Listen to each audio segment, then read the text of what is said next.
Brigitte Macron est plus que jamais sur tous les fronts en ce début d'année. Présidente de la Fondation des hôpitaux depuis 2019, succédant ainsi à une autre première dame, Bernadette Chirac, l'épouse d'Emmanuel Macron a lancé en grande pompe la 34e opération Pièce jaune ce mercredi 11 janvier.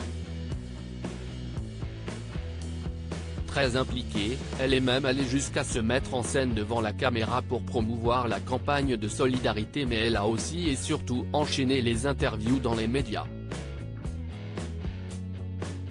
Parmi eux, l'ancienne enseignante s'est ainsi confiée à Sophie Davant pour le dernier numéro de son magazine S, le Mag de Sophie Davant, disponible en kiosque depuis le 12 janvier.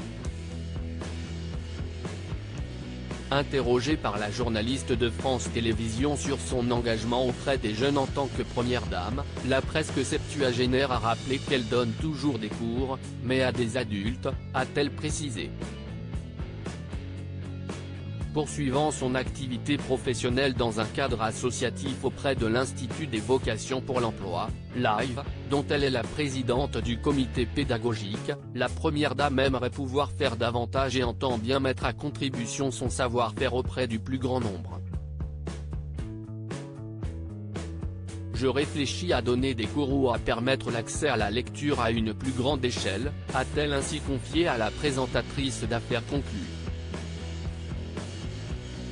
Photo, Brigitte Macron et Bernadette Chirac, toutes ces fois où elles se sont accordées une première dame toujours aussi engagée puisque mon mari fait un second quinquennat. J'aimerais développer ce volet-là, a-t-elle poursuivi, ravie de pouvoir profiter de sa position et de son statut pendant encore 5 années supplémentaires pour soutenir les causes qui lui tiennent à cœur.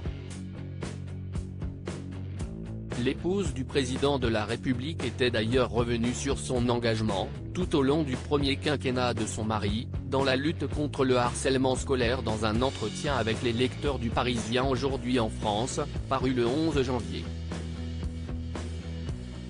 J'ai l'impression que s'il y a une raison pour laquelle je suis là, c'est pour faire avancer cette cause, avait-elle déclaré, arguant que lutter contre le harcèlement scolaire est on combat. Article écrit en collaboration avec 6 médias.